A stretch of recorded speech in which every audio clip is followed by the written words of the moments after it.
you little nasties, and welcome back to the channel. I, of course, am your host, the Nasty Bedazzler. Let's go right into this. So Limbo is a game that was developed by Playdead, and it was released in 2010 on Xbox 360. There it remained an Xbox exclusive for 1 year, and then it was released on other platforms like PlayStation 3, Windows, Mac, and then platforms no one cares about unless they're dumb, iOS and Android. Now all the versions of this game are pretty much identical minus two changes. So the Xbox 360 version does not have a bonus area that the other versions have. From what I understand though, you're not missing much with that. I skipped it because it sounds stupid. And then also the Xbox 360 version has something the other ones do not have, and I will actually talk about that later. Now, as of recording this in March of 2025, in 2016, Playdead released their only other game called Inside. Now I'm going to talk about that one too because it is essentially a spiritual successor to Limbo, but I don't want to talk about it quite yet. I actually want to do my review of Limbo, then we'll circle on back to that one.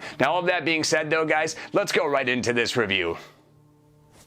After the title screen, the game kicks you right into the action with zero bullshit or story. You wake up in the woods and it's clear you're playing as a young boy. Limbo is a side-scrolling platformer with most of the game requiring you to go from point A on the left to point B on the right, so it's not breaking any new ground in that regard. The game is also insanely linear. There are no alternate routes or anything of that nature aside from the bonus area in the later versions of the game. So once you beat the game, you've pretty much seen everything this one has to offer.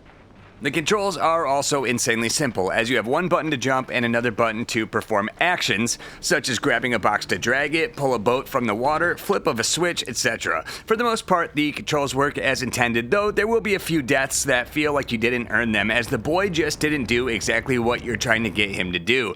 It should be noted too that it kinda sucks playing through this with a PS3 6-axis controller, since you have to use the analog stick and not the D-pad, which makes sense as there are sections where sneaking is essential, but that controller can get pretty goddamn uncomfortable pretty goddamn fast.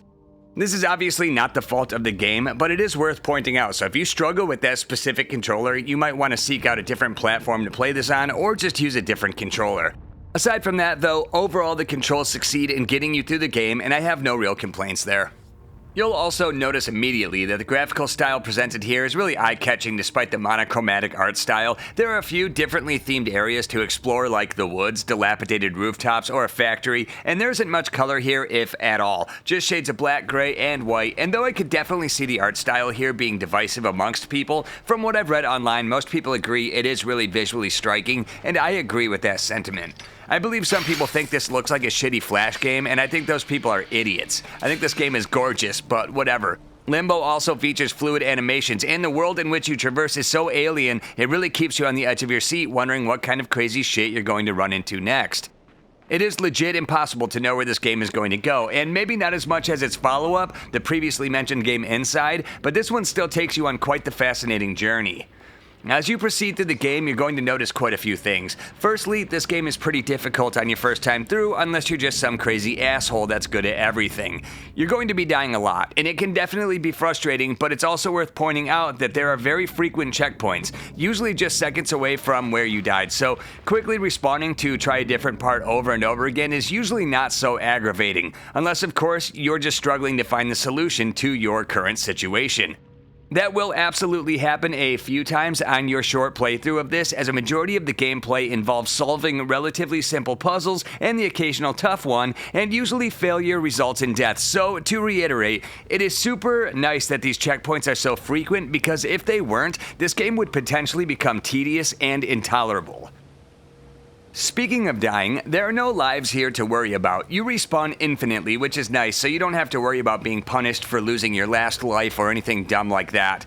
The death sequences in Limbo are also fairly entertaining, and frequently this little boy gets his ass handed to him gruesomely sometimes. He'll get decapitated, blowed up, shot to death, cut in half, speared through the head, smashed in a hydraulic press, electrocuted, drowned. I mean, the options are limitless, and some people might get a bit squeamish watching this little kid get completely annihilated. However, since I'm a sick fuck, I really enjoyed the death animations. They were a nice unexpected bonus, since if you're going to die a lot in this, you might as well die in style. It is worth noting here that the 360 version of this enables you to turn off a majority of the gore, so if you're easily frightened of over-the-top cartoon violence because you're a little baby boy, make sure you get the 360 version of the game. What I find funny about the gore filter is apparently this is controversial to some people, which I don't know why the hell anyone would care, but okay. Everybody gets upset about everything, it seems, and this is no exception, apparently. I'm just gonna go out on a limb here and guess that it maybe affects speedrunning, and that's why people care, but I could be wrong, and I probably am. I'm just trying to give people more credit than they deserve. So this here is Toothpick Willie, and I didn't know any of this information when I did my original recording. Toothpick Willie here, known Limbo speedrunner, in the game or missing, which is mostly just visual. Doesn't affect the game, except for at one spot where the dead bodies are floating in the water. There are now chunks of wood, and you don't have to wait there. So the debate, there was a huge debate over whether or not runs with the gore filter should be allowed on the leaderboard on speedrun.com. Since the game concept and gameplay are so basic and simple, Limbo goes out of its way to keep the landscapes and scenarios as creative and interesting as possible, and tries to always keep things moving in an attempt to keep boredom at bay. I would say it succeeds in its mission, however, I will also say that some sections may linger a bit too long, especially in the latter half of the game, but for the most part, everything is paced out in such a way that the 3 or so hour runtime seems to fly right by. One thing that may annoy some players is the very real lack of any kind of music whatsoever.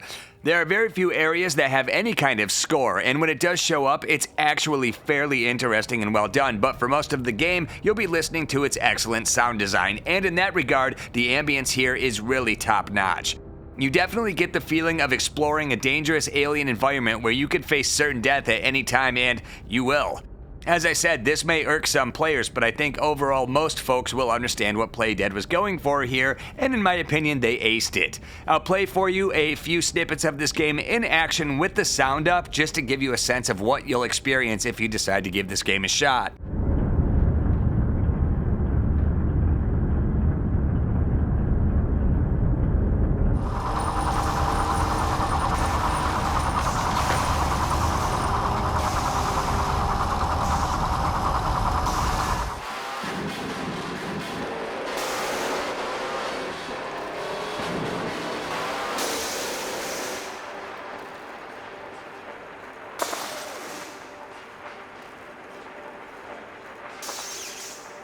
Yeah, it's pretty impressive stuff, right? The sound design is god tier here, and it better be because the soundtrack is almost non-existent.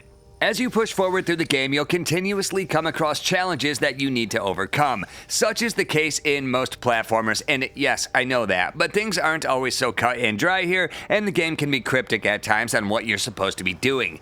This can either be part of the fun or part of the frustration depending on the player and the situation you're currently facing.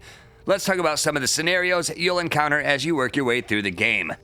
First, early on, you'll face a few creepy giant spiders. At least, I think it's multiple spiders, but you only see one at a time. And they have no problem shoving their legs through your little boy head and eating you.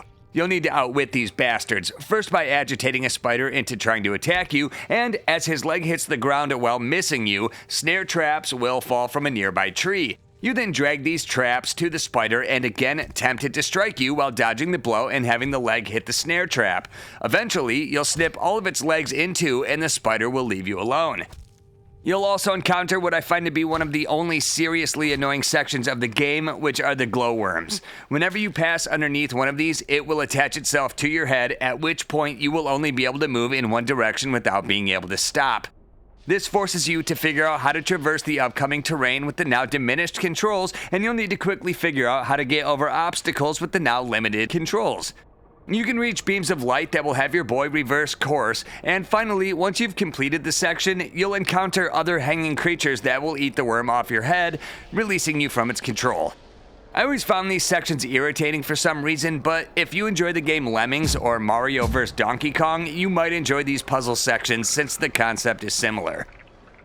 The last scenario I will go over are the other people that you encounter, also early in, and they are insanely interested in making sure that you are no longer breathing. I'm not exactly sure what their problem is with this little boy, but they do what they can to murder him. They'll throw burning tires at you, shoot arrows, and even hide traps that can decapitate you in a split second. But if you push through and persevere, you'll get to see these guys get their comeuppance in a very satisfying way. And by that, I mean they get crushed to death due to their own sheer stupidity, and it's great. Oh shit, man. Spoiler alert, by the way. Spoiler!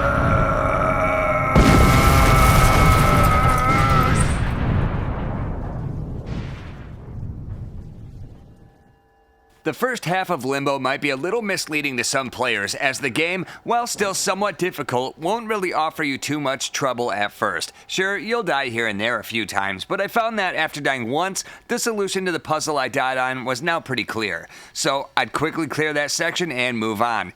As you start to reach the second half of the game, though, you'll notice that the difficulty can spike quite a bit. I found this spike to happen when the anti-gravity mechanism was introduced. I'm not going to elaborate too much on it here because it's fairly simple. There are switches that reverse gravity, but I found some of the later puzzles involving this mechanic to be insanely frustrating and eventually ended up needing to use a guide for some of the later sections of the game. I'm sure if you have some patience, which I don't because I have the attention span of a child, you will be able to figure these out on your own, but it can become insanely aggravating after like 25 minutes stuck on one simple looking puzzle. If you reach some of these points and find yourself losing your mind, just look up a guide. There's plenty out there, and to me this game is at its best when it keeps moving forward. Getting bogged down by one puzzle can make this game piss you off pretty goddamn quick, so just keep a guide open, and if you die a few times at a section, just look up what you got to do and continue moving forward. I will say that most of the puzzles in this game seem fair, but there are one or two of them that rely on really dumb luck or perfect timing to pull off. When I say that, I mean it can be pretty obvious how to complete the puzzle, but actually getting the boy to do things perfectly in order to complete it can be ridiculously hard. Luckily, these are few and far between, but the very last puzzle in the game was insanely frustrating and took me maybe 20 tries despite the fact I knew exactly what I had to do. Minor issues aside, I'll say that Limbo is a really great game that never even comes close to overstaying its welcome. It's the perfect length for something like this, where you can sit down in one session and play it start to finish, and sure, it's not without flaws. Some of the platforming can get tedious, and some of the puzzles can be a bit cryptic, but ultimately, I sat down to play this and I didn't get up once until the game was completed, and I think it took me about 3.5 hours to fully beat it.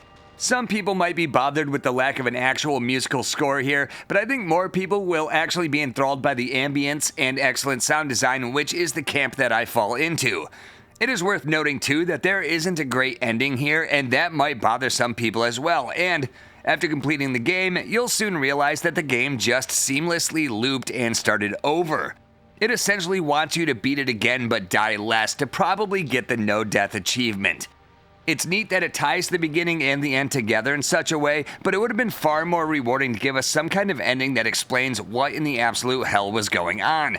That's a minor nitpick though. When the game ended for the most part, I was pleased that I chose to play this instead of something like, I don't know, Imagine Party Babies from Ubisoft. So, did you like the review? Do you like me? In all seriousness, this is a great game you should try if you haven't already. And I did mention the spiritual successor to this one, Inside, earlier, and I want to go over that real quick too. Now that everything Limbo offers is on the table in this video, I will just say that Inside is, for the better, a more refined version of Limbo. It takes all the good elements of this and irons out some of the issues I had with the platforming and the more confusing puzzles. In my opinion, Inside is the more streamlined experience and the better game, but Limbo was the stepping stone to get us there. But seriously, don't get it twisted. They are both good games and they are both worth checking out as they each have their own merits, and I'm not sure exactly when you're watching this, but I just want to say that on Steam right now, March 2025, you can get both Limbo and Inside for like $4 total or like $2 a piece, which these games are so completely worth that hands down. As I said, I'll put a link below to the stream I recently did on Inside if you want to check that one out, assuming you weren't in the stream. And just a heads up, I usually stream on Monday, later afternoons in America time, and sometimes a bonus random time of the week. Try to join in if you can, it's a lot of fun. And if you can't make it though, why not hit the like and subscribe button to the channel if you haven't already. I release content like this pretty regularly.